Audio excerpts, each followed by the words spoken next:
It's 4 o'clock on a Monday, and you know what that means. It's time for another exciting episode of Taxi TV Live. Yeah, in living color. Woo. Thank you, band.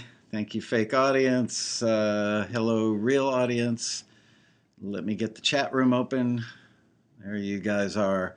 I expected a small crowd today. Our email provider decided over the weekend to change their templates, so we've not been able to get some of the emails out today that we wanted to get out. So only members were notified of this show today. So it's a members-only version. And some of you have been asking about the members-only version of Taxi TV. I stopped doing them before the road rally because time was... let's just say I didn't have the time. And it's tough, coming up with topics and material for 2 shows a week is tough. But I am going to start doing some. I think they're going to be a little more sporadic than they were in the past. But I think you guys deserve some, that the Taxi members, people who actually pay for the service, do deserve a little extra good stuff. So going to start doing those again. As a matter of fact, let me grab my day runner. I want to let you know before we get started that we have a special treat for you coming up this coming Friday, January 16th at 2 p.m. Pacific time, which is 5 p.m. in New York and 4 p.m. in Chicago and Dallas. I have no idea what time it is in Australia or Europe, but do the math, figure it out. We are going to have Mr. Jason Bloom back on Taxi TV. Jason is going to be in Los Angeles and shot me an email wanting to know if we'd like to do another one. So absolutely. So Friday at 2 o'clock Pacific Standard Time, Jason Bloom will be back. And I think what I'm going to do for that one is have Jason primarily do song reviews and only from Taxi members, maybe. How's that? Also, I should let you know, again, I need to pull out the old schedule. For those of you who have been to a road rally or two, you will remember that we've had a gentleman whose name is Ravi. He's like Cher. He goes by one name only. And... where is that? On Monday, January 26th, we're going to have Ravi, who's also goes by Ravi the Raviator, because he does actually fly real airplanes. He is going to join us, and he is an expert on a myriad of topics. A lot of stuff like how to get sponsorship for your band and all kinds of stuff. So I haven't figured out the topics yet, but he's really, really smart, and he's going to be joining me on Monday, January 26th at our regular time of 4 p.m. So we've got some good stuff lined up. As I mentioned in the email, for those of you who got it today, we had an incredibly good response to last week's show, which was Taxi 101 for new members. I got some follow-up questions, and I know that there's more stuff that I wanted to cover. I didn't get to the Q&A at the end of the show because I had such a long list of questions. So today's show, we're not going to listen to any songs up front. We're going to jump right into it, and let's just get ripping. I've got some stuff that I got off of our forum. For those of you who are new members, make sure to use the forum at forums with an S, forums.taxi.com. Couple things got to me by email, and then several of you responded to Sophia. So we've got a bunch of questions, and then I'll hit the chat room to get even more questions to round out today's episode. So without any further ado, let's go. The first question is, are people on the industry side really willing to listen to simple guitar vocal demos? And the answer is yes, surprisingly, because in today's pop world, the stuff that you would hear on top 40 charts, generally speaking, that stuff requires pretty sophisticated production. And for the last few years, the level of demo quality has gotten so good that there are times where the demos actually end up becoming the masters, and they'll just take your vocal off and plug in whoever the star is, and your not only does your song make it to the record, but your actual production. So you might get paid as the producer as well as the songwriter on those. But there is a school of thought, and I am a subscriber to that school of thought, that oftentimes in some genres or many genres, but not all, that you can literally hear if a song is going to be great or not with nothing more than a guitar vocal demo or a piano vocal demo. I have played that song, which I'm not going to do today for the sake of time, but you've all, I believe, many of you, not the older members, have seen me hold this up, which is a piano vocal demo that I think is probably the best piano vocal demo that I've ever heard, and I will play it again on another episode, but it absolutely proves the point that a great song is obviously great even in piano vocal demo form. Now, what genres does that work well in? Country, singer-songwriter, pop. But again, pop is one of those areas that's kind of gray, because a lot of the pop stuff that you hear on the radio today, a lot of it is so beat driven and the production matters so much. But you know what? If your song is great, it'll shine through. Not everybody in the industry is willing to listen to what we would call a stripped down piano vocal or guitar vocal demo.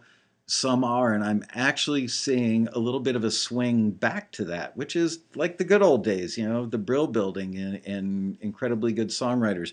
I think Susan Koch, when she was on the show a couple of weeks ago, said that she actually likes to hear stuff just in piano vocal or guitar vocal form when possible. The reason is that if you can hear how good a song is with a simple demo like that, then you also, as the listener, let's say you're the A&R person, or maybe you're the artist, or maybe you're the manager of the artist, and you hear a song that is so incredibly strong in that form, then you start to imagine what the drums would be like, what the bass would be like, what the whole production would be like. And as your brain starts to build that fuller production in your head, you grow to love the song. You take an ownership interest. And I don't mean that from the financial or business perspective, but I mean emotionally. If you can start building the production in your head, then you really grow to love it. And I think that you guys stand a stronger chance of getting the song cut when somebody does that. So yes, there are people that are still willing, and I can't say it, in increasing numbers, I believe that is the case. I've got a dry mouth. Time to have some Rockstar. This is a new flavor, Sparkling Energy Cherry Citrus. Thank you, Rockstar, our sponsor, and we love them. Tickled my nose with those bubbles. You will see in some taxi listings that say acoustic demos can work for this pitch, but your recording quality, even for stripped down demos, needs to be clean, clear, and good enough to represent your song well. So that's the deal. With stripped down basic guitar vocal demos, piano vocal demos, if you send something in where it's just horribly recorded, where the guitar, let's say, is super, super thin and sounds like a razor blade on rusty strings, that's not going to work. If the guitar sounds super thin, if the vocal sounds really, really bad, it can hurt you. They're willing to listen to a stripped down demo, but the recording quality, a nice, good, clean, solid recording. And then that goes to the next question about how good do my vocals have to be for that? Excuse me, now I'm going to have the Rockstar burp. Excuse me, there it is, the Rockstar burp. Why people get really upset with us when they submit a demo and the vocal is poorly delivered. Maybe it's really pitchy, maybe it's unenthusiastic, maybe it doesn't convey the emotion of the song well. It's just underperformed. There are tons of reasons why a vocal can be not great. Well, If you really want somebody to love your song, don't make them work harder to love it. Give them a great vocal performance. Yes, they are not going to use, I should say, no, they are not going to use your guitar vocal demo, nor are they going to use your voice on the record. But you want to present it in such a way that it's easy for them to hear that this song could be a hit. Rule of thumb is if you're pitching to a female artist, you should have a female singing the demo. If you're singing or pitching to a male artist, have a guy sing the demo. We do have people that say, I'll take a male or female vocal on the demo. They're that confident. Also, when pitching songs, you wouldn't want to pitch a song for a female artist that's about some manly man thing like, I'm going drinking and driving my pickup truck around the countryside, for a female artist, most likely. You would want it to be, a topic that women can relate to, that a female artist could hear herself singing. Even further than that, get to know the artist that you're pitching to. Although the listings won't say, outright that it is Faith Hill or Martina McBride. I use them as examples all the time. You would, if you follow country and know that genre well, you would know that they probably wouldn't sing a drinking song, okay? That's not their style. Something that's going to play well in a roadhouse for guys is not going to work well for a female artist. Conversely, if it's a male country artist, somebody like Randy Houser, who's kind of a man's man, it's a pretty slim chance that he's going to do a very gentle, loving, more feminine songs. So consider the artist. Now, while the Taxi listing won't tell you exactly who it is, it's probably going to give you 2, 3, or 4 examples, and go listen to those artists. Go, okay, what do they have in common topically that, does my song fall in that range of topic and in style? If you want to be really slick, see what their vocal range is. What key should you make the demo in? Don't give them something that's in a high key that is so rangy that most people couldn't sing it. Maybe Leanne Rimes could because she can probably break glass with her voice, but give it to them in an octave that they would typically work in a key that they would typically work in. So there you go. I hope that clears that up for you.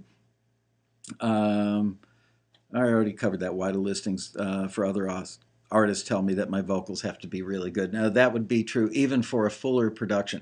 You could have an incredibly well-written song, an incredibly well-crafted production, and an underperformed vocal. And yes, they're going to recut the vocal, but if you're underselling it, they're not going to fall in love with it. You want to give them a vocal that is so good that they're enthused about it and that they're singing along by the end of the first chorus, because the minute they make that emotional attachment, your odds of getting that song cut by that artist go way up. All right, moving on. This was derived from a post I saw on the forum the other day by a guy who had just joined the forum, and this is kind of me paraphrasing his question, I believe. I only do a certain type of music, let's say 90s guitar rock, and the music industry and Taxi don't ask for what I do anymore. What should I do? I think that guy's actual genre was pop punk, if I remember correctly. And we do get pop punk listings. He was lamenting the fact that the industry generally isn't looking for a lot of rock anymore, a lot of rock music, guitar-driven rock. That's not entirely true. The smartest thing to do is go to the Taxi listings and do a command F, which is a find, and type the word rock in. And that way, when you're looking at the full page of listings, you can just cursor down, scroll through, and see every listing that has the word rock in it, which is really smart to do. As I mentioned on last week's show, sometimes there might be a rock listing that's under instrumental because they're looking for instrumental rock tracks for a video game, let's say, or a TV commercial, or for background whatever in a TV show. It could end up in instrumental, or it might be under 70s rock or soft rock or some variant of rock. So it's really hard for us to decide every time to pick the right category to list where to put a listing. So I think that there are a lot of listings that get missed by our members because they don't just, I would skim all the listings from top to bottom. I would also do the thing I mentioned before, which is do a Command F, and notice I had to look at my command key to get that right, and go through everything for rock. Somebody else responded on the forum and said, hey, just because you do one thing doesn't mean that you can't also do other things. And we've had so many examples of members that have, they've wanted to be a country artist, and they very quickly realized that the bar for country is quite high. You're competing against Nashville's finest, and you have to get to their level of craft before you're a contender. And they get frustrated, and a lot of people just throw their hands up and go, oh, well, it's over. I'm done. Taxi doesn't have anything for me. But then I look at guys like Stephen Baird, who I've mentioned on several shows before. I think he was trying to get, when he started Taxi, I think he was trying to get signed as a rock artist, maybe. Or maybe, I can't remember, is that, or he was writing country songs, whatever it was. Just on a whim, he tried doing a hip-hop instrumental thing, and that led to getting a song in a library, which led to, I believe, getting a placement. And now he's like the king of hip-hop instrumentals. And so don't just think, I do one thing, that's all I do, and if the industry doesn't want me as I am, then it's over, I'm done. Stretch yourself, try other stuff. The worst could happen is you don't get a forward, or maybe you get feedback from one of the screeners that says, this is pretty darn close. If you only did this or that, then you'd be right on it. And lo and behold, you've got a new genre. So can you teach an old dog new tricks? Absolutely. Look, you're still using bass, drums, guitar, keyboard, whatever. A lot of the instruments are the same. And genres of music are learnable. You could sit down and listen to what other people are doing, study what they're doing, and learn how to craft stuff that is in that genre. So why not stretch yourself?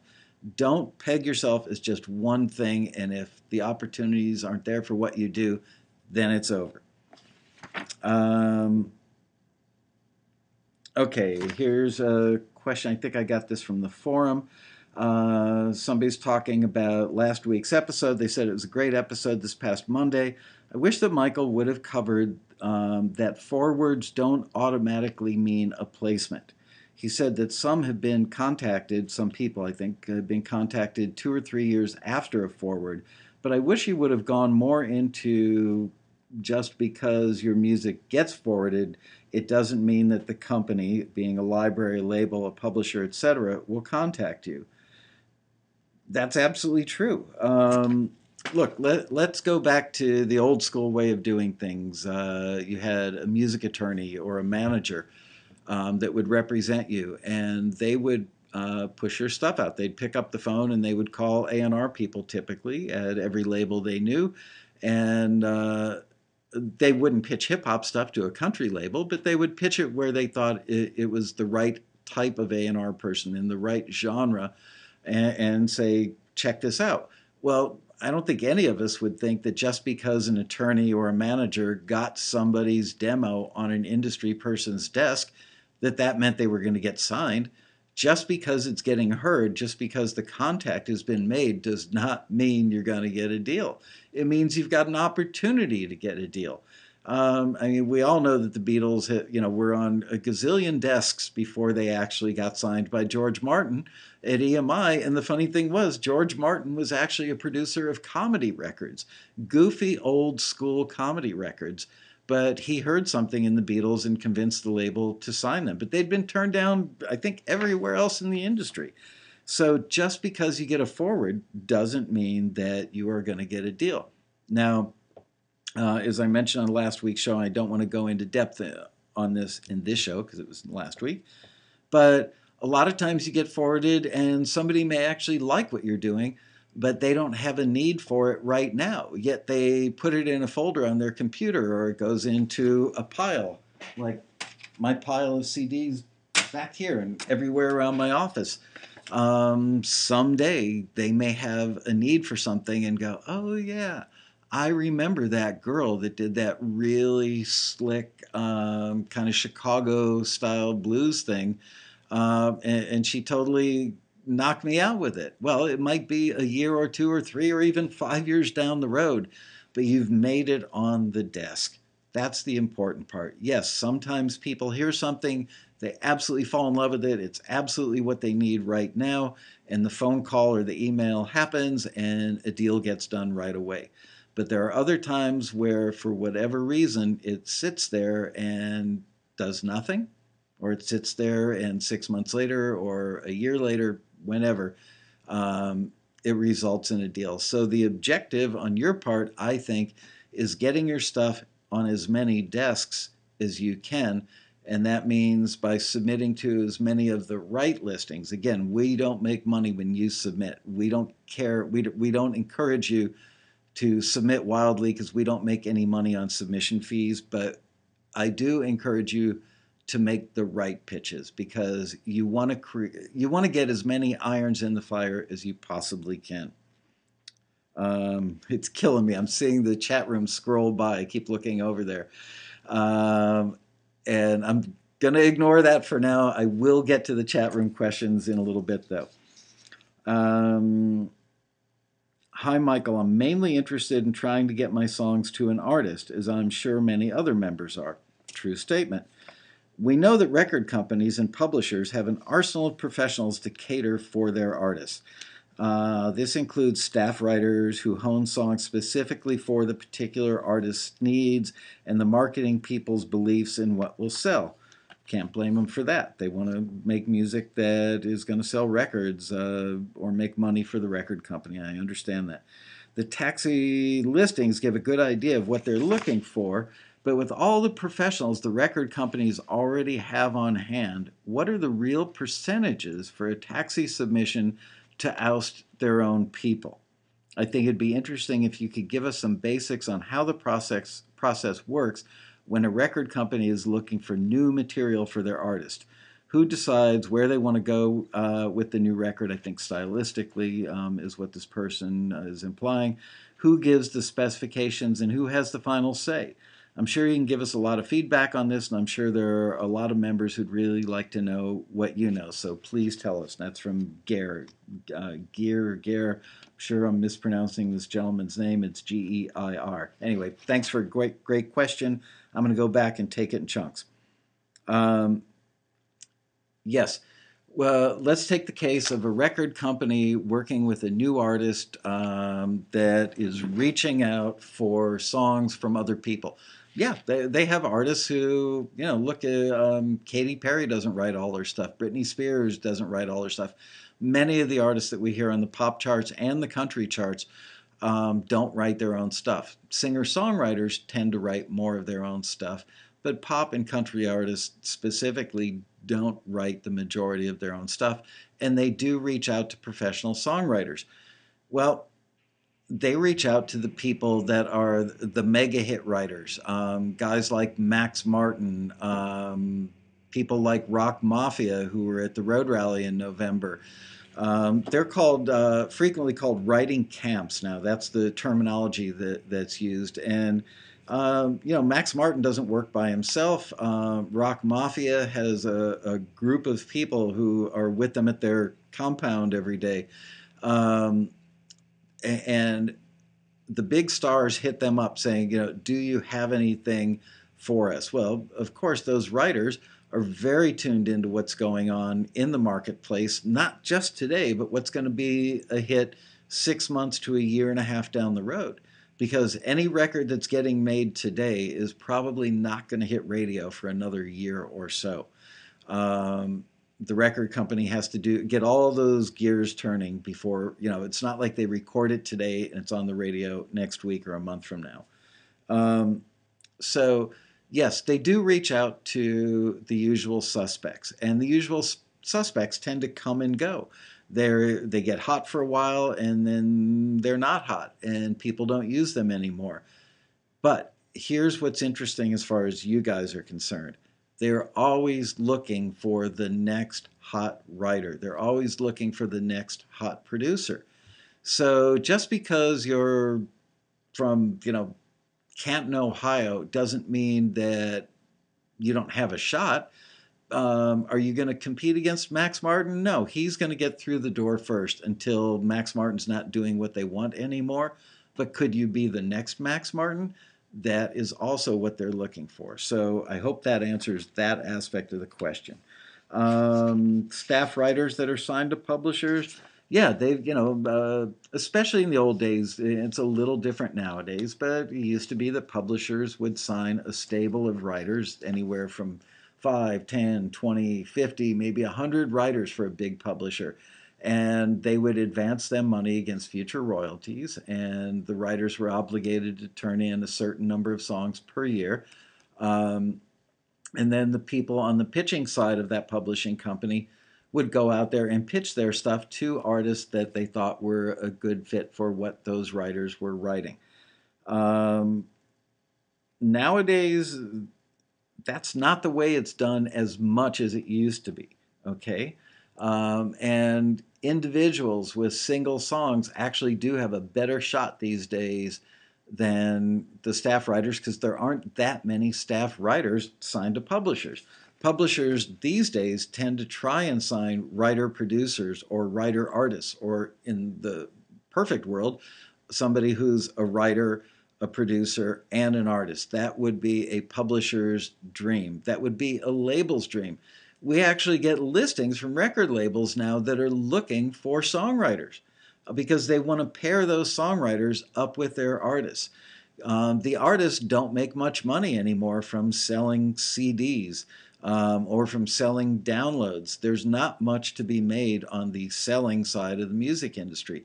But there is money to be made on the performance royalty side of music, as when songs get played on the radio, or they get placed in a TV show, or performed on a concert tour.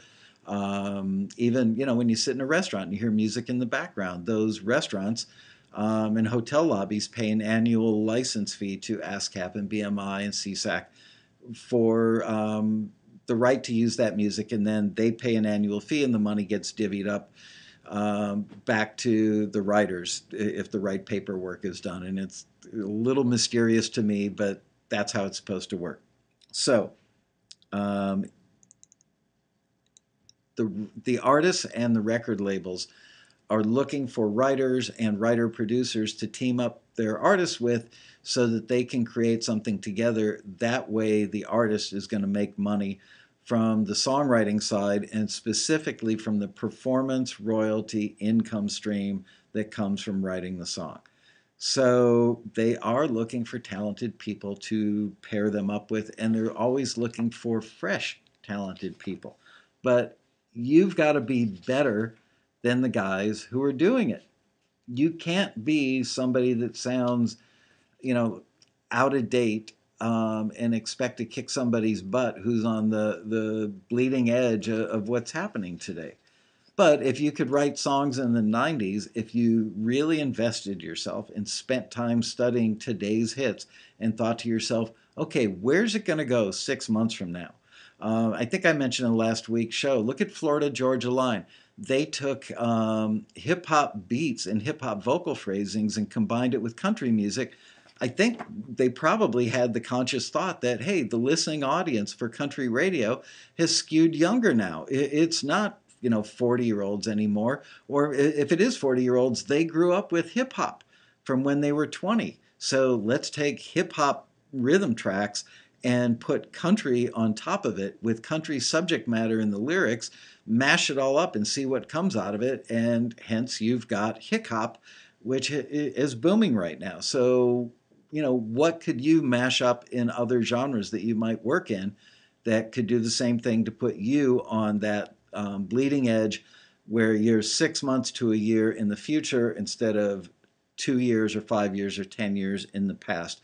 You could be the greatest sounding Pat Benatar style artist or writer or producer in the world.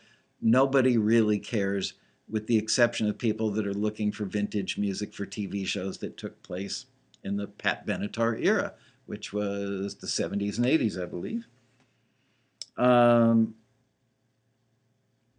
let's see, the taxi listings give a good idea of what they're looking for. Actually, the taxi listings give a great idea of what they're looking for. Um, with all the professionals the record companies already have on hand, meaning the usual suspects that they would reach out to, what are the real percentages for a taxi submission to oust those people? This gentleman referred to them as their own people. But ousting, the usual suspects, well, again, it's up to you. If you're incredibly talented and doing music that's better than the usual suspects, your chances are pretty darn good. But it's going to take a lot of work on your part to get that good. Again, Tiger Woods wasn't born a great golfer. He was born with some innate talent, and he had parents that put him out on a driving range every day of his life for countless hours, and he took his natural ability and turned it into something amazing. Well, same thing is absolutely true for songwriters and producers. Um, okay, as far as when a record company is looking for new material for their artist, who decides where they want to go with the new record? And I think this gentleman means, stylistically, where do they want to go? Well, a couple of ways that they can go. If the artist did something that was really new and different and very not futuristic, but really, really ahead of everybody else, they might put out a sophomore record, meaning a second record that is very much like the first record because they want to capitalize on what they've already got going.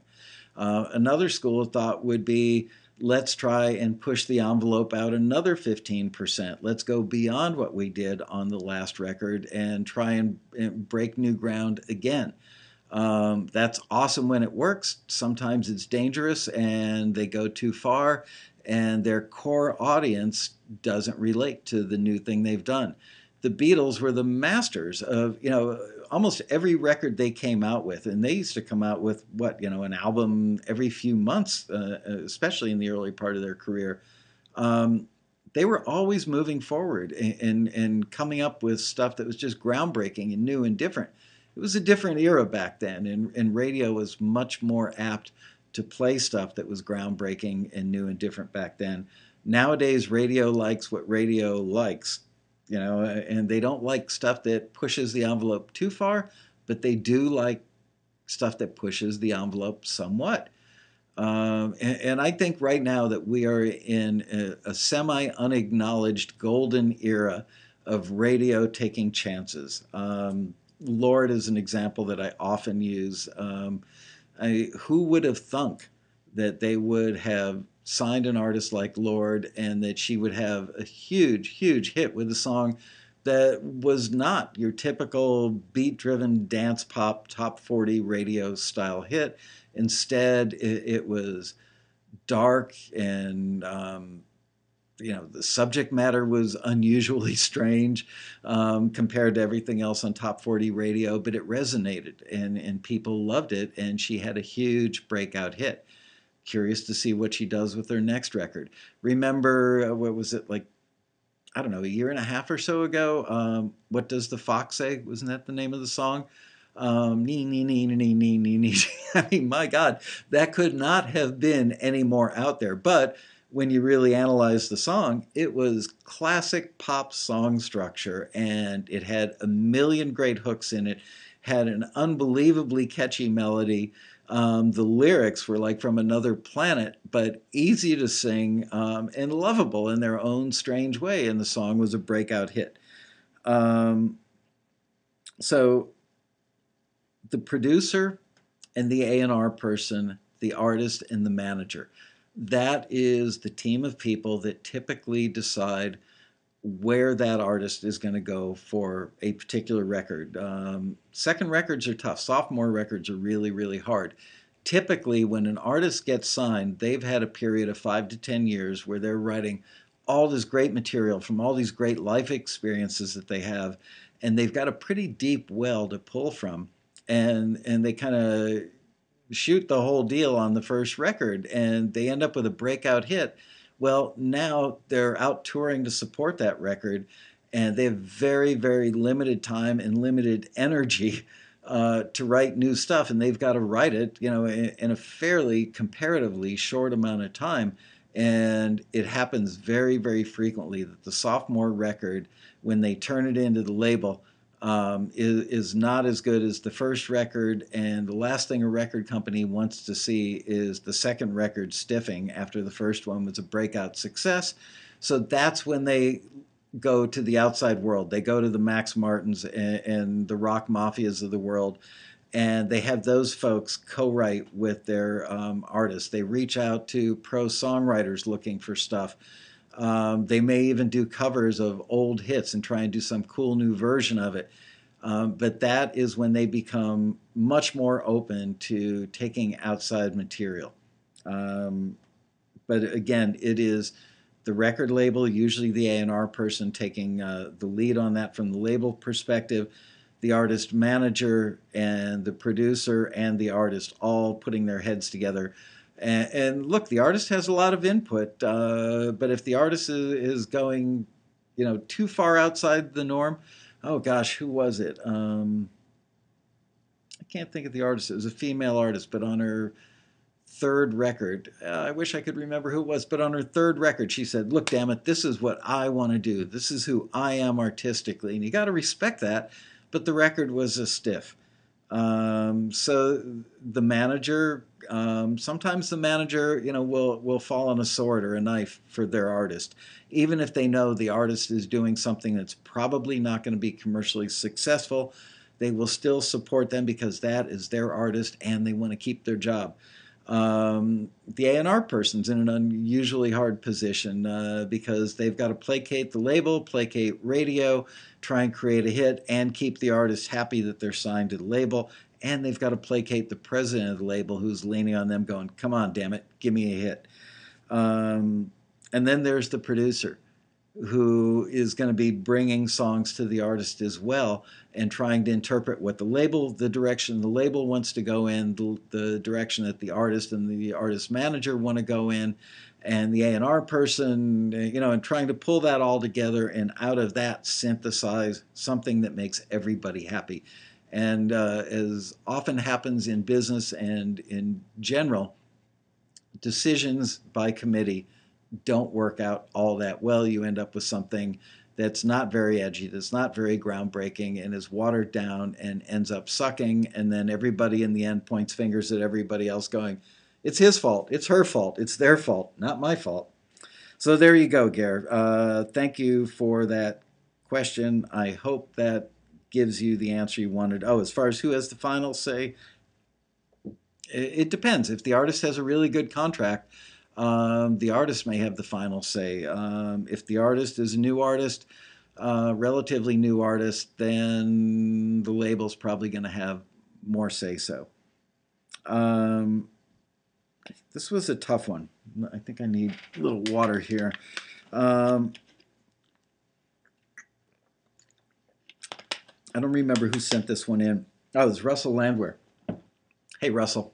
You're in there somewhere. I saw you. Okay.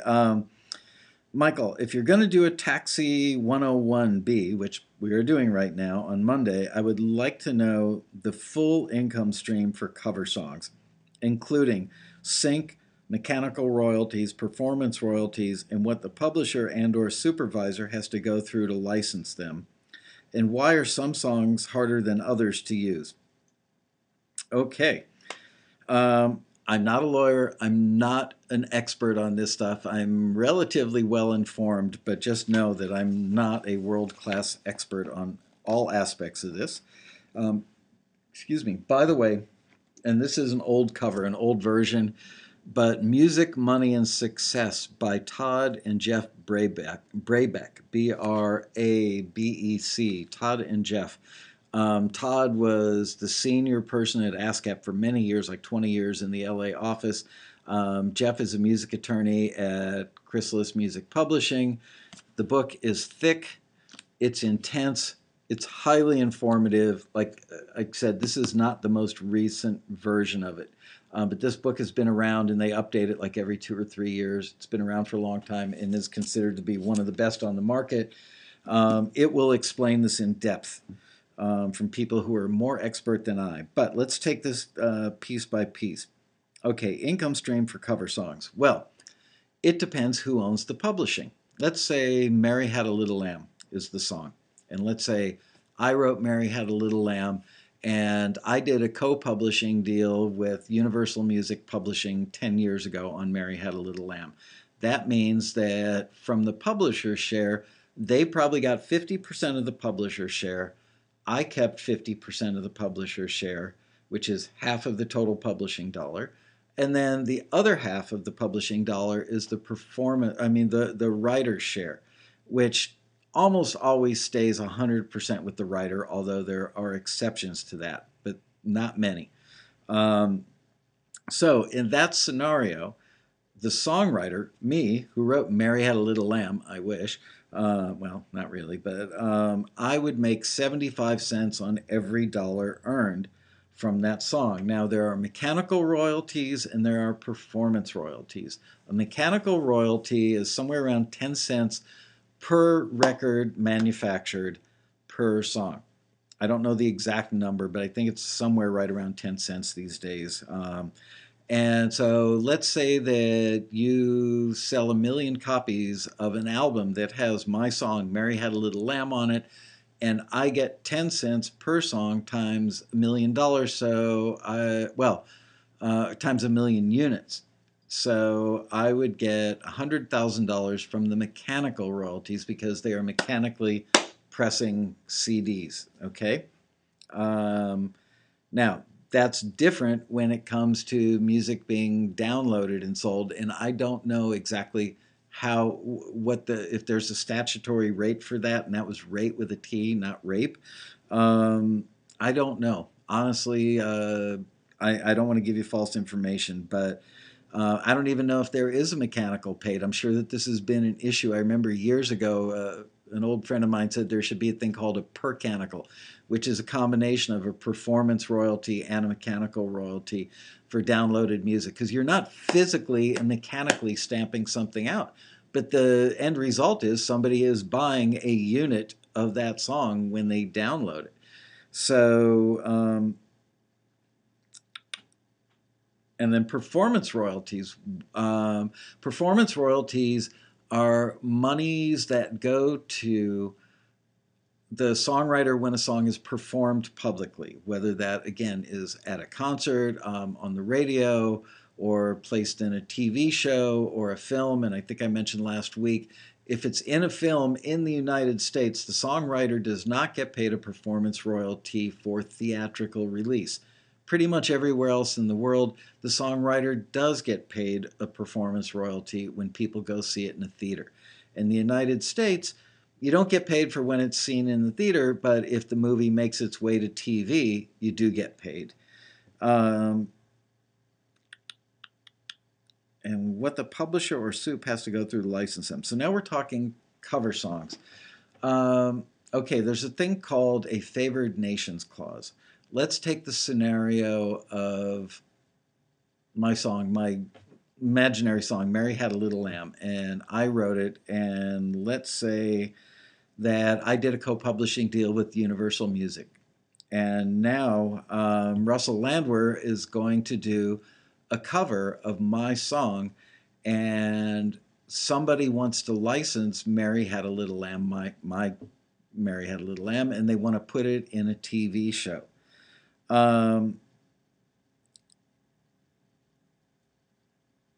They're doing a new arrangement, and I believe there is something in place.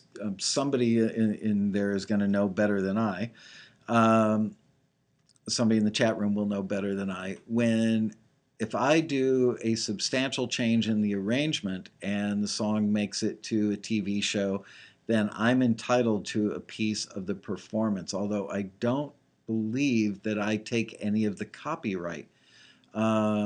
Now, as far as, okay, favored nations means that usually a deal is struck that the publisher and the person licensing the master. Because remember, there is a master recording. So you can't just take a recording and put that out there on TV without getting a license to use that master recording. So let's say that I was the artist on Mary Had a Little Lamb and I was also the songwriter on it. But I did a co-publishing deal with Universal Music. This gets complex, and this is why you should read Music, Money, and Success. So they're taking Mary Had a Little Lamb. Universal is a co-publisher with me, and I'm the artist. But now Russell Landwehr is going to re-record it. So they're not going to license my master recording. But I'm big and famous, and I wanted $100,000 for them to use my recording. And typically, in a favored nation situation, it means that if the record company and I who own that master recording. Let's say, you know what, to keep it simple, let's say I own the master. Sometimes the record, very often the record company owns the master, but in this case, let's say that I own the master and I'm big and I'm famous and I'm going to charge somebody $100,000, which would be high, to use my master recording in the TV show. But along comes Russell Landwehr and he says, I've done a version of it. I've stayed true to the song. It's the original arrangement, the original lyrics, the original melody, but I've done kind of a clone cover of it. And I will let you, for your TV show, use my master for $10,000 instead of $100,000. There are people who don't really care if they get the original recording or not because it might not matter for that show or that commercial.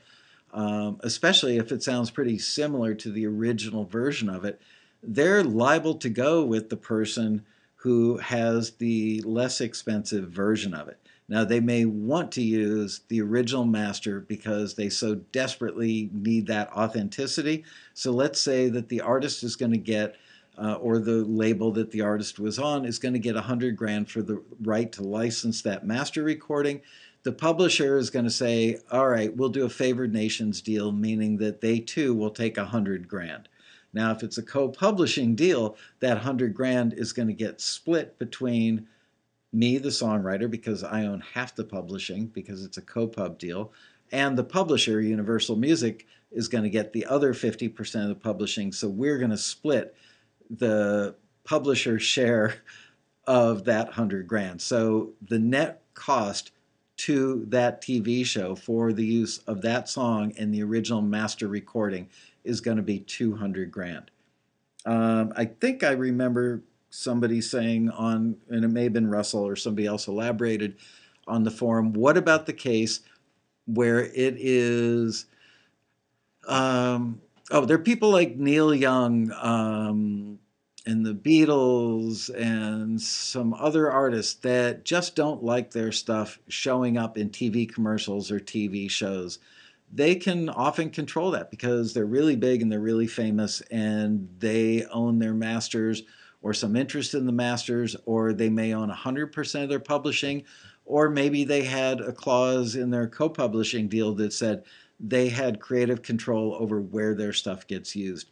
So there are people that just don't want their stuff used in a commercial way. Used to be that a lot of bands and a lot of artists and a lot of songwriters didn't want their stuff appearing in TV commercials or in TV shows, but because record sales have tanked so much in the last decade, now they're willing to take the income from wherever they can get it.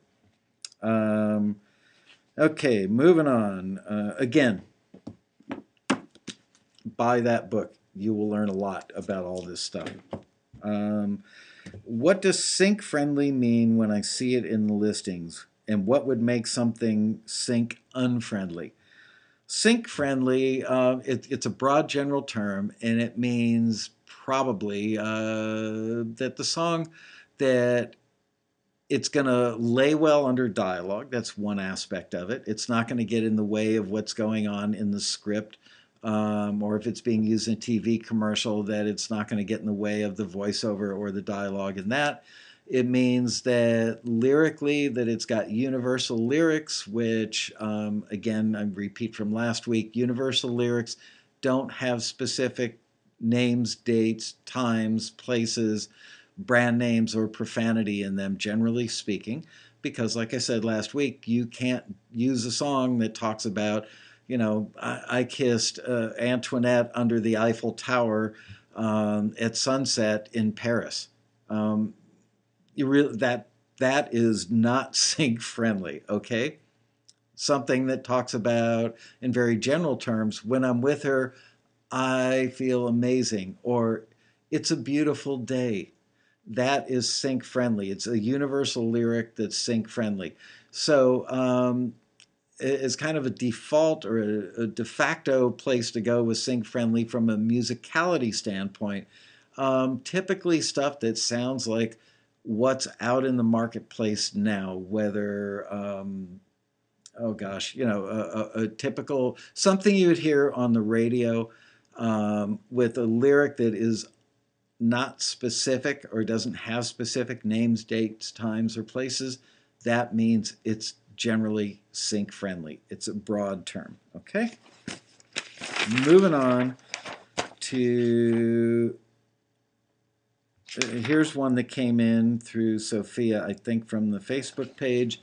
This is from Brian Thomas. I've noticed listings that appear to be looking for bands or artists rather than songs, since the listing asks for a bio. Can you explain more about these types of listings? Pretty simple. We already talked about when labels go out looking for songs for artists, but labels also look for new artists to sign. And the things that they're looking for is, number one, do you have 3 incredibly strong songs or more? Sometimes they'll hear one amazing song, and that's really not enough to get them to push them over the edge to advance a bunch of money and sign you to a multi-album deal. It's just not. But if you've got 3 incredibly great songs, that shows promise, and they're interested. Do you also have the right look? And it doesn't have to be so much anymore that you're like 19 years old and model gorgeous, although that certainly helps. There are some older artists, when I say older, probably in their 30s, that get signed now. Is a 55-year-old going to get signed? Probably not. Although possibly for jazz, possibly for new age. Typically, they want an artist that looks like they sound, and that's why they want to see a photo.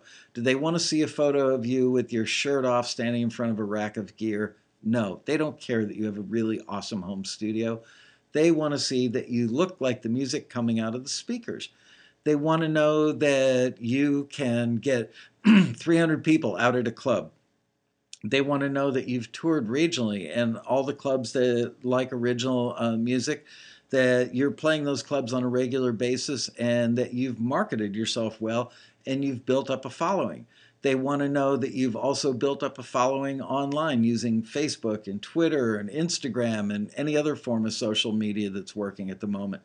So they want you to have all that stuff going for you before they want to invest in you, because they're looking at a long-term deal. Now, people often say to me, hey, Michael, the Rolling Stones are in their late 60s or early 70s. They're famous.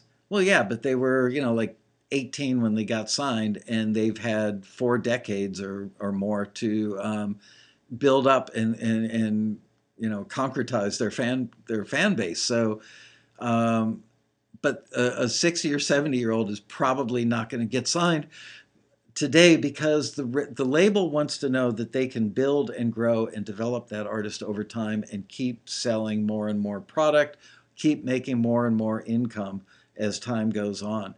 So if they sign somebody who's older, the probability of that happening is not as great as if they sign somebody younger. They get more time, okay? So that's what those listings are looking for. They're looking for signable artists. And put yourself in the shoes of the record label. What would you want to invest in? You would want to invest in somebody that writes hit songs, somebody that's got a great live show, somebody that can sell out venues, somebody that has the possibility or probability of selling out larger venues, building a larger audience if you, the label, invest money and marketing prowess over time with them. So it's kind of simple. Here's a great question from Larry McGee. Hi, Michael. All of your taxi listings say, it's not all, but the film and TV ones all say, or most of them say, you must own or control 100% of the master and the copyright. What if I collaborated with somebody and we share the copyright? Will that be a problem? Typically not. You should have an agreement with your collaborator, your co-writer, that allows you. That's why it says the word control. If you can assert, if you have the authority to pitch that music and sign off and say, yes, you can use that show for a primetime show on ABC next week, then you can do that. Now, if you don't have that understanding or an agreement with your co-writer, let's say that you were a 25% writer and they were the 75% writer on the song. You probably may not automatically have the right to pitch that song, okay? Or sign off on that song getting licensed for a TV show. So that's what they're talking about when they talk about control. Are you a 50% writer or are you a 30% writer? If you're a 33 and a third% writer with two other writers, you're going to need the other writers to approve that license, the use of your song in a TV show. Diane Redeus, I hope I'm pronouncing that correctly, Diane, wants to know, or she says, the majority of my returns, meaning that she didn't get forwarded by taxi, are because my mixes aren't up to snuff. Taking courses, etc., and it's a long road, my ears are improving. Do or would any of the screeners specialize in mix critique specifically for custom critiquing if the request was made? Yes. Generally speaking, we don't love when the screeners, during the course of a normal submission and normal feedback, we don't want the screeners to concentrate too much on the engineering or production side of things. They'll mention it. It may be an aspect that they'll mention, but we don't want them to go purely down that road. Now, if you're submitting for a taxi custom critique, you can actually say, this is what I'd like them to look at. You could ask the screener, is this song fully cooked? Is it ready to go? You could ask, do you like the vocal performance? Because I'm going to pitch this as an artist. You could ask them, should I pitch this as a song pitch to another artist, or should I pitch this with me as the artist trying to get signed? You could ask them, does this work for film and TV? But yes, we have some screeners that could definitely answer your questions about the mixing aspect. And I want to recommend a book. I make absolutely nothing by recommending this book. I think it is maybe my favorite book on the market. It was written by a friend of mine. I want to let you know that. His name is Fet, and it's called Fet's Mixing Roadmap. I've read this book cover to cover. I know a bunch of people that have purchased this book. It's written in plain English, and it is a really, really, really good book that will absolutely help you become better at mixing. Fet's Mixing Roadmap. There we go. There you go. No reflections. And the cool thing is, it's got a lot of diagrams in color inside the book. And like I said, it's done in plain English, and it lets you know all that stuff you probably need to know. The best thing you can do, for those of you who don't know, I used to be an engineer back in the day and eventually became a producer. I learned by constantly listening. You can't become a great painter unless you study the masters. You can't become a great golfer unless you study the swing of the world's best golfers. So in order to become really, really good at engineering and mixing and production, listen to the stuff that's currently on the radio, current hits or current whatever it is you're trying to do. You might be a singer-songwriter and you're doing stuff that's not typically found on radio, but it gets used all the time in film and TV. Well, sit down and listen to that stuff and make notes. I used to do it on the backs of album covers, but it's really hard to do on a CD. It's even harder to do on a digital file. Take a spiral-bound notebook and make notes about The bass is poofy and marshmallowy in this song because it's a ballad and it's kind of legato and dreamy. You don't want a punchy bass like you would use on maybe a mid to up tempo R&B song. You don't want a bass sound that has more of a metallic electric bass sound where it's played with a pick like you might have on a hard rock song. An electric guitar could be a hollow body that sounds kind of you know, natural, not distorted, more bell-like, in a rounder tone. For the type of song you're doing, you may want a screaming rock guitar where you're overdriving, the input of the amp and making it sustain like crazy. All those things.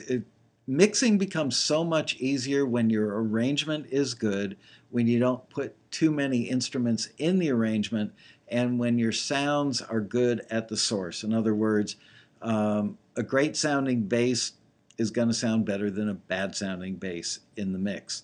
A great sounding guitar that's the right guitar sound for that song, and the part isn't just all over the place and you don't have 6 guitars in there because you can.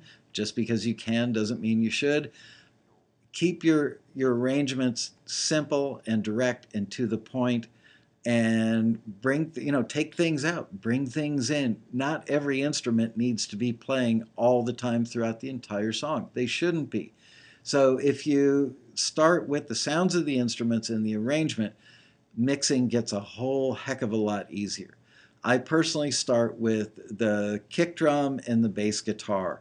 I like to get the bottom end of the mix where it should be, and then add the rest of the drums and maybe the primary other instrument, which is typically a guitar or a keyboard, and bring those up. I generally bring the vocals up last, and then I bring things like background vocals and percussion in at the very end. I don't tend to add a lot of effects or a lot of reverb to each instrument as I go. I get the mix about 75 to 80% done, and then sit back and kind of go, all right, where's everything sitting? Well, I want the vocal to be very front and center, so I'm not going to give that much, if any, reverb.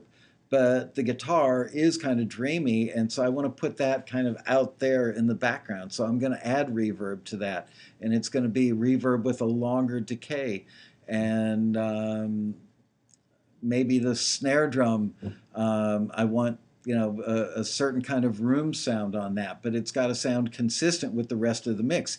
You don't want the snare drum to sound like it was played in somebody's garage, yet the background vocals sound like they were done in a 2,000-seat concert hall, and the electric guitar sounds like it was done in a dry little closet packed with foam. So you have to think about all those things, and it's not something you're going to learn in a day or a week. Honestly, if you were to spend, I don't know, 2-3 hours a day working on just learning the basics of mixing, I think it's going to take you a year to become the master of your domain. And it's going to take you a few years to become a Jedi at it, okay? So don't get disappointed if it doesn't sound amazing right away. All that said, maybe you should try simpler stuff. Maybe you're reaching too high. Maybe you're going for, EDM stuff that requires a great deal of mixing and a great deal of skill in mixing. Whereas if you did songs that were more like indie folk, that just had a small ensemble, that would be probably easier to mix and probably easier to learn. But one day you will be sitting at the console and you'll go, I've got it. The lights are on. There's a book, and I can never remember the title or the author, but Outliers is the title of the book. And he talks about the concept of anything that you want to become great at is going to take 10,000 hours of time invested on your part. So there you go, 10,000 hours. Michael Hughes asks, in general, is it your opinion that we should write material specifically for your listings or use material that we've already written that's on target for your listings?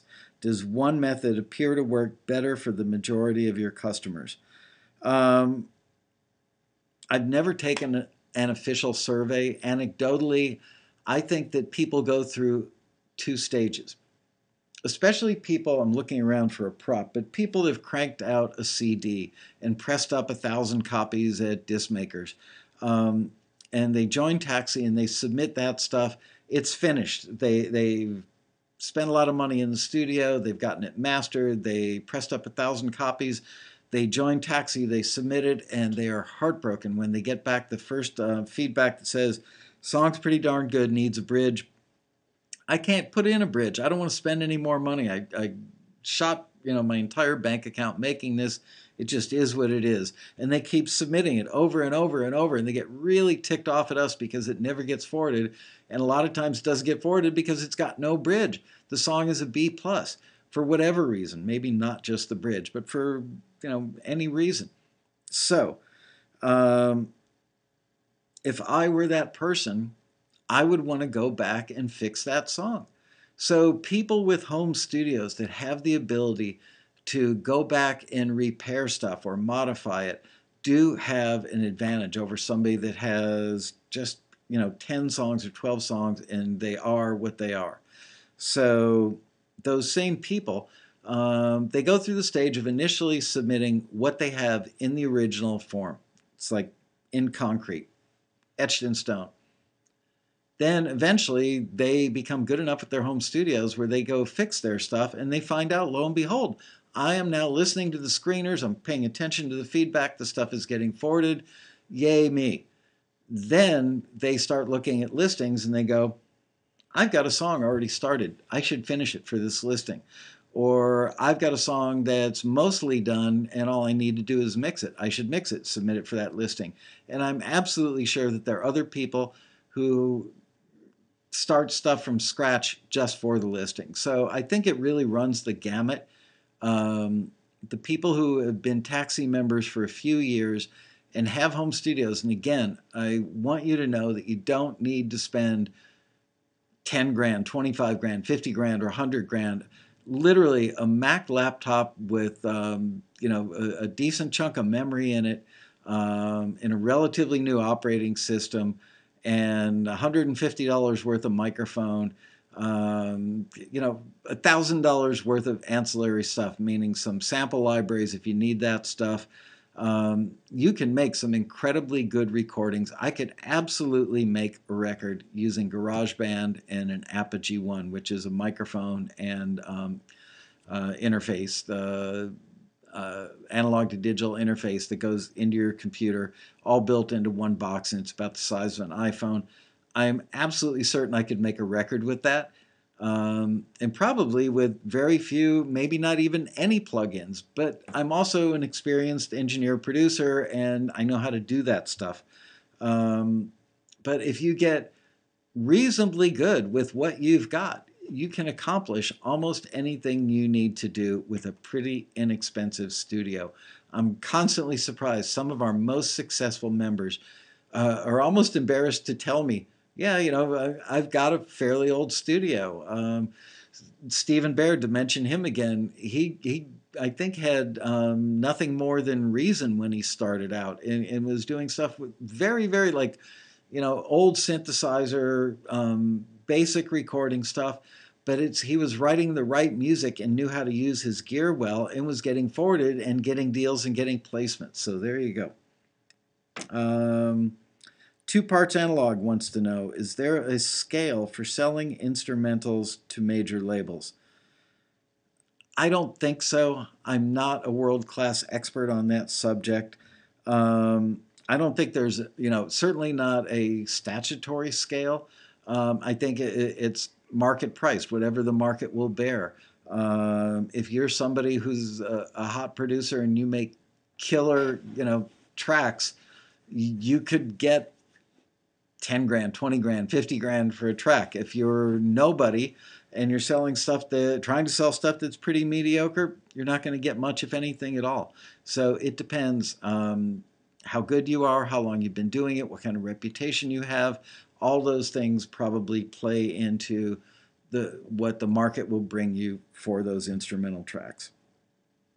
Oh, I already covered Russell's thing about the cover song issue. So now it's time to look at the chat room and take some questions from there. I can't believe I just spoke for an hour and 9 minutes, but I'm going to do a little more. Let's go to the room.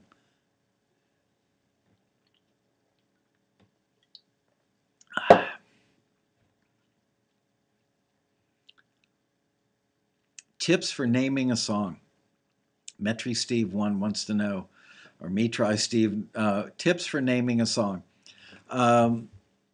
If it's a song that's intended for records and radio, I am a big fan of taking the hook from the chorus and making that your title. It comes from an old school thought, which is somebody's riding down the road listening to the radio and they hear a song and they hear a chorus and it sticks, and they would pull into Tower Records and walk in and say to the kid behind the counter, I want to buy a song I just heard on the radio, and it, Mary Had a Little Lamb was the chorus. And there you go. That world doesn't really exist anymore. I believe that you're still better off.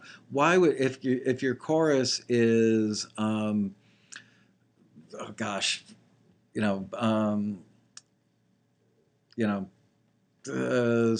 stars are twinkling. If that's the hook of the chorus, the stars are twinkling. Why would you want to call your song Buffalo Bill? Makes no sense. You might make the argument, well, the first verse mentions a guy named Buffalo Bill. The first verse isn't what's going to stick. Why not call it Twinkling Stars or whatever's in the chorus? As far as pitching your songs to film and TV, especially when it comes to doing instrumental cues, you should try and name them. Certainly don't name them. We've covered this on many episodes of Taxi TV. I just saw some the other day. I'm looking for the CD. I don't see it. But I saw people submit stuff, and their song title was literally Track 1 or Taxi Commercial Song. Bad idea to do that. If you're submitting a song, that's for a TV commercial where it's for laundry detergent and everything, the shot is of a clothesline with the sheets wafting in the breeze on a mountaintop that looks like something out of, what's that movie? The Hills Are Alive? Sound of Music. Thank you. You might want to call your song Beautiful Day. That way, if somebody, music supervisor working on that ad, is looking at 300 songs as potentials for that commercial, they're going to be drawn to something that telegraphs what the song should probably sound like or be about, especially if it's an instrumental. You don't want to call it, grinding gears if the instrumental is a lilting acoustic guitar piece that's going to play in the background of, a Cialis commercial. So always try and put yourself in the shoes of the end user and come up with a title that works for them. There are people that disagree with me on this stuff, but I would say the larger percentage of people would agree with me on that.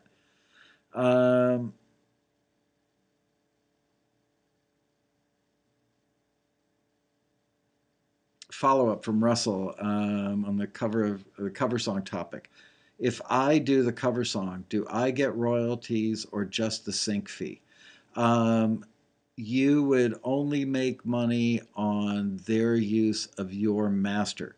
If somebody else owns the publishing and the writer share because it's their song, you are only going to make money on the master that you are licensing to them, unless, and this is where I'm not very expert, if you have done an arrangement of their song.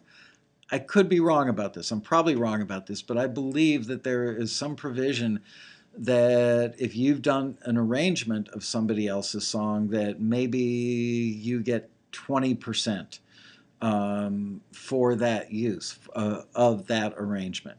I could be wrong about that, but I think I'm in the ballpark on that. See, somebody says Buffalo Stars Are Twinkling. There you go, fun songs. I like that.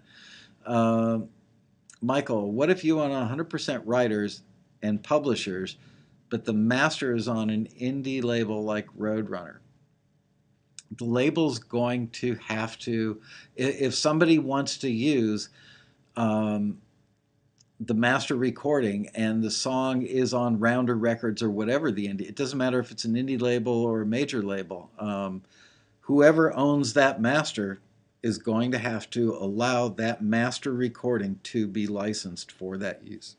Excuse me. Excuse me, but you can re-record it. I have a friend named Randy Bachman. Well, everybody else calls him Bachman, but his real name is Bachman. Remember Bachman Turner Overdrive and the Guess Who? I've known Randy forever. I haven't spoken to him in a while, but I know him well. Randy um, very wisely went through and re-recorded many of his big hits, like Taking Care of Business, where he went in and re-recorded sound-alike versions because he owned the publishing, and he was able to license Taking Care of Business to, I think, Office Depot for many, many years for a huge sum of money, whether they used it or not. But if they had to go back to the record label, which I can't even remember who the label was back in like 1968 or 69 or whenever maybe the 70s, um, the record label would get the master license fee and they could screw up the negotiation. They could hold out for more money until the person trying to license it for that commercial said, screw this, I'm out of here, I'm done negotiating, bye, and find another song. So Randy actually re-recorded very, very, very close versions of all of his big hits. And there were like 25 of them. And so if somebody wants Taking Care of Business and they want it to sound like the original record, Randy's got it. And he doesn't have to worry about a record label not being cooperative. Let's see. Waddy had a question. Somebody says, good question. What was the question, Waddy? I'm not seeing it now. Let me scroll up. All right. Well, Waddy says the brown acid is bad. Michael, can you implement search by listing number on your submission page? It would make searching for listings that I'm working easier. Honestly, the staff knows better than I do, but I believe you can do a Command F on any page that's showing up in a web browser and find whatever you're looking for. Stephen Giles in the house. Pedro Costa in the house. Scott Hansen in the house. All the regulars. Scott Hansen serving duck tonight. Dead duck. Go Bucks. Very funny. I don't know whatever happened. Waddy JP wants to know, here's the question. Whatever happened to Taxi 2.0? I've talked about this on the show many, many times. We went through 3 different development teams over a period of like 3.5 years. First guys worked a year, had great ideas, totally understood the business, charged me like $100,000 and delivered bupkas. Nothing, zip. So we fired them. We moved on to 2 PhD level guys who were great programmers, wrote great clean code, but really didn't have a grasp on how the business operated, because we can't just build a website. Taxi cannot just have like a WordPress site. We have what's called an enterprise level system for moving music around. We have to coordinate databases of critiques with songs and with lyric sheets and with bios and stuff that gets forwarded, stuff that gets returned. All kinds of mishmash goes on behind the scenes in the way the screeners handle stuff, the way we handle stuff, the way you get stuff, the way you see the listings, the way you join, the way you submit, the way you renew, all that stuff. Then we moved on to team number 3 after I fired team number 2, because team number 2 gave me the first iteration of their work, and it was the most butt ugly thing I'd ever seen in my life. So we fired them, ate the cost of that, moved on to team number 3. Those guys completely understood the way the business worked. They didn't know anything about design, but we brought in a designer and we built about 90, we got the site about 90, not the site, the whole enterprise system, about 95% done. It worked beautifully. It was really cool. Incorporated so many things that you guys wanted, so many things that we needed. They built it on a platform that everybody thought was going to explode and become ubiquitous everywhere, and it didn't. And then we got into it with the programmers when we were like on the 5-yard line, and they just bugged out on us, and we were stuck with a website that was 95% done, but unusable without that last 5%. And let's just say the last place you ever want to be is, well, the last person you ever want to write a check to is an attorney. The wheels of justice move very slowly, and so frankly, we've got 95% of a giant, really sophisticated, awesome website that now, because it's been a couple of years, in itself is even getting a little dated. So that's where 2.0 is. It's a very sore subject around here. Scott Hansen wants to know the best way to get through writer's block. Here's the best way to get through writer's block, in my opinion. There are many people have many opinions on this subject. Watch a great movie, a current movie. Probably better off watching a great current movie than watching, some movie from the 80s. You will hear great one-liners because the best script writers on the planet write those scripts. I am not for a minute suggesting that you steal any of the lines that they've written. I'm not suggesting that you plagiarize them or clone them in any way, shape, or form, but use concepts from something that a character says. If there's a moment where you go, wow, that was a really deep thought, there's an idea for a song. Don't steal the scene, don't steal the line, but you could use the concept.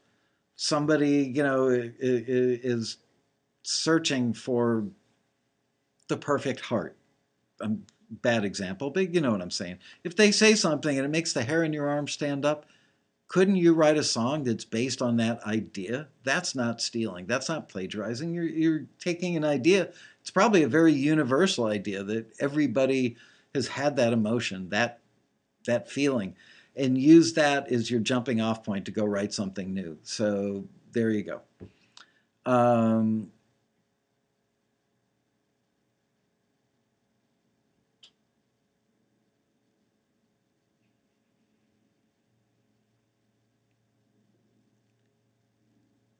Made you look. What happened to Taxi 2.0? Very funny. I just told you that.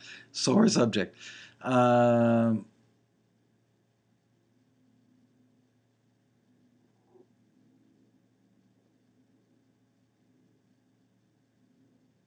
Mary Ban says, every time I'm in the library, titles just come to me. Yeah, you know what? If you come up with a great title, that's such a, it's like jumping into a river on an inner tube. You just go, it takes you somewhere, sometimes even out of your control. I just don't believe, I think writer's block is like the yips in golf, that once you say, I've got the yips, you're going to suck. It is a mental game. But you know what? There is no such thing as the human brain. We only use 10% of our brain. We all know that. So there are always ideas. There are always places to look for ideas. Humans are creative by nature. Anybody that says they've got writer's block, I believe, is telling themselves that to justify the fact that they're just stuck. But okay, it's one thing to be stuck. It's another thing to identify it as writer's block. You've like permanently put yourself in the stuck position.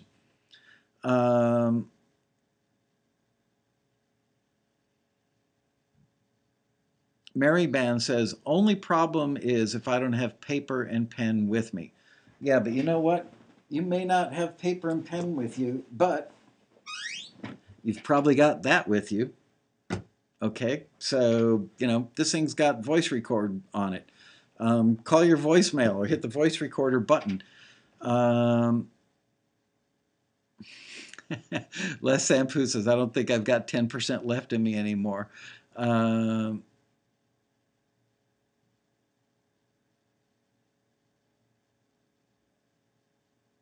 Michael, it's really great seeing you participate in the forums. Please visit more often. I work ridiculous hours, Russell. I love this company. I love you guys. I mean, not love you like I love my wife and my family, but, I feel blessed to have so-called customers that I feel like I'm part of a bigger family with. Um, I look at the forums a lot more than I participate. And the reason is very often I'm a thread killer. When I go into the forum and voice an opinion, even just showing up and going, yeah, I agree with him, the threads stop. People feel like the teacher just walk, remember when you were a kid in school and you had a substitute teacher and everybody's just having a great old time because the substitute teacher really didn't give a damn about you learning anything, generally speaking. They just cared about kind of getting through the day and not having anybody get hurt. Well, the forum is like that. I think the free flow of ideas is better when the teacher, meaning me, or the dad, meaning me, is not in there. So I tend to just kind of watch to see what's going on.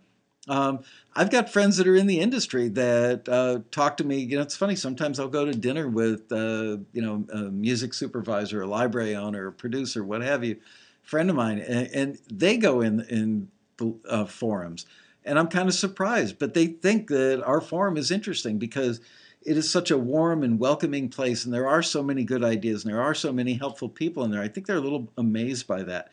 I'm kind of amazed. Sometimes people do things that are a little less than intelligent in the forums, not realizing that people from the industry see them in there, and sometimes be pretty easy to identify. This person's a bit of a whack job or has the potential to be. I don't know that I would ever want to sign them to my publishing company, for instance. So always be on your best behavior. Just know that when you're putting it out there in public, it's in public. We all know that, right?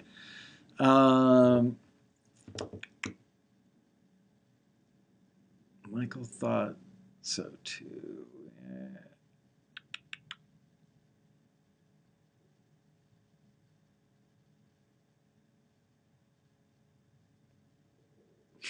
Medry Steve says, "You're like our dad. Thanks. You're welcome. I would prefer to be, like a peer, not necessarily a father figure. Don't make me old before my time." What in music still makes you laugh, Michael? You know, I don't know that anything makes me laugh, but on one hand, I'm jaded. I can't say never. Never speak in absolutes. I've been doing this since 1974, 75. I can never remember the exact year I started. Um, it's been a really long time. It's really, really difficult for me to listen to a song on the radio or in any situation and not analyze it. Would that be good for film and TV? The kick drum's not loud enough. The hi-hat shouldn't be panned full left. It's really distracting. If you're going to have the acoustic guitar panned full left, you should have another instrument like the piano that's full right to counterbalance it. Gee, why isn't the snare down the middle? I would have made the vocal louder. The backgrounds are almost non-existent and they're really pretty. Why aren't they louder? I hear all that stuff no matter how hard I try not to. So it's really hard for me to listen to music recreationally. That said, sometimes I'll hear something new or something old, but I hear new stuff all the time. This morning I pulled into the parking lot at work at 9:25 this morning, and I was listening to a Taxi Members CD. One of our screeners stopped me on Thursday, I believe, evening on his way out of the building and said, "Are you familiar with this artist? You should check this guy out." So I had somebody in the staff burn me a CD. I like to listen in my car, even though my commute is only like 10 minutes each way. And I was listening to that Taxi Member in the car this morning. I pulled into the parking lot and sat in my car for like 15 minutes listening to this Taxi Member. I got to one of the songs and went, "That's genius." That song is like as good as Lord, a male version of Lord. Not like Lord, but I mean, kind of cutting his own path and doing his own thing. And I sat there in my car listening, going, "Wow, this is really good." Going, "Man, I can get to Leor Cohn, who's one of the iconic, heads of record labels, the last couple of decades. I've got a direct way of getting stuff to Leor Cohn, and I'm sitting there thinking, how can I get this? I need to pick up the phone today. I didn't get to it today, but I want to get that artist to Leor Cohn. He needs to hear the artist. But I also want to go back and listen to see if the artist has 3 songs that are that good. And I'm not done with the CD yet. Okay, I want to recommend some books because we've been doing this now for an hour and a half and I got to go. if you want to learn more, and I don't make a penny from this recommendation, it's hard to hold up product. There we go.